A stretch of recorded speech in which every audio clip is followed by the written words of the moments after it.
السلام عليكم ورحمة الله وبركاته، يا رب تكونوا بخير. علاقة الأكل بالسرطان. أنا عارف هو الاسم العنوان صعب شوية، بس هو فعلا في علاقة بين الأكل وإن أنت تكون معرض أكتر إن أنت تصاب بالسرطان.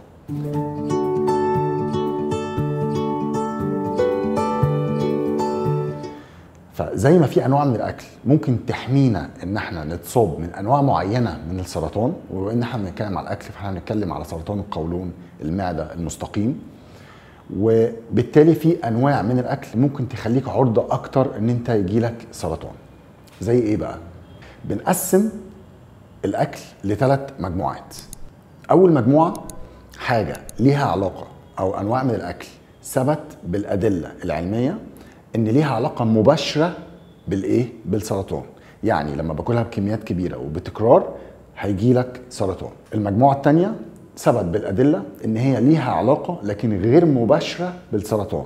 يعني ايه علاقه غير مباشره؟ يعني انا بقعد باكل حاجه معينه، الحاجه دي بتخلي الجسم مثلا يفرز ماده معينه او ماده معينه يعلى انتاجها في الجسم، بالتالي توصل ان انت يجيلك سرطان. المجموعه الثالثه اللي هو ثبت بالادله بس ادله ضعيفه، ادله علميه يعني ضعيفه، ان ليها علاقه بالسرطان. لو هنتكلم عن اللحوم المصنعه، كل اللحوم المصنعه بقى زي مثلا عندي البرجر والسوسيس والهوت دوج والبسطرمه، طبعا أنا مش بتكلم عن الحاجات المعموله في البيت، انا بتكلم عن الحاجات اللي بره. والكفته اللي الكفته اللي انت بتروح تجيبها جاهزه دي وتحطها في زيت تبوظ الطين بله، او قصدي تزود الطين بله كويس وبعدين تاكلها. الحاجات دي كلها، وضيف معاهم كمان اللحوم المخزنه واللحوم المدخنه، الكلام ده كله بيتصنف كجروب ايه، اللي هو اول مجموعه اللي قلنا عليها ليها علاقه مباشره بالاصابه بالسرطان. بس في حاجه مهمه بقى، انا عندي حاجه اسمها علاقه الاستجابه للجرعه. يعني ايه؟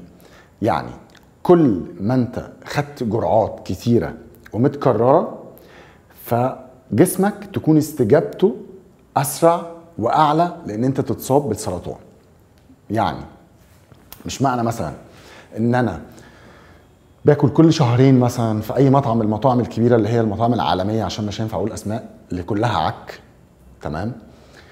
بتاكل فيها مثلا كل شهرين مره او كل شهر ونص ولا شهرين بتاخد مثلا بيتزا بسطرمه او بالسجق او اي حاجه من الحاجات دي، فانت كده معرض لان انت يجيلك سرطان. لا، ليه؟ لان الجرعه اللي انت بتدخلها للجسم قليله قوي، بالتالي استجابه الجسم هتكون ضعيفه.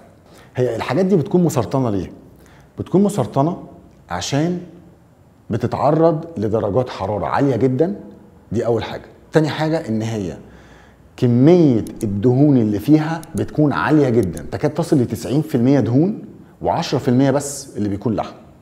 يعني انت متخيل ان انت بتروح تشتري حته دهنه، تمام، وتحطها في زيت تقليها وتاكلها.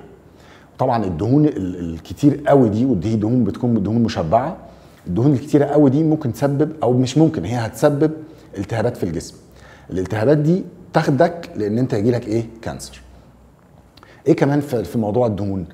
موضوع الدهون دي كمان هيسبب سمنه، ناهيك بقى عن ان السمنه اصلا ليها علاقه بحوالي 12 نوع من انواع الكانسر. عندي ايه كمان؟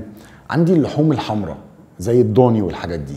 بس انا مشكلتي مع اللحوم دي مش في اللحمه نفسها بقى، لا، انا مشكلتي مع اللحوم دي في كميه او في الدهون بتاعتها.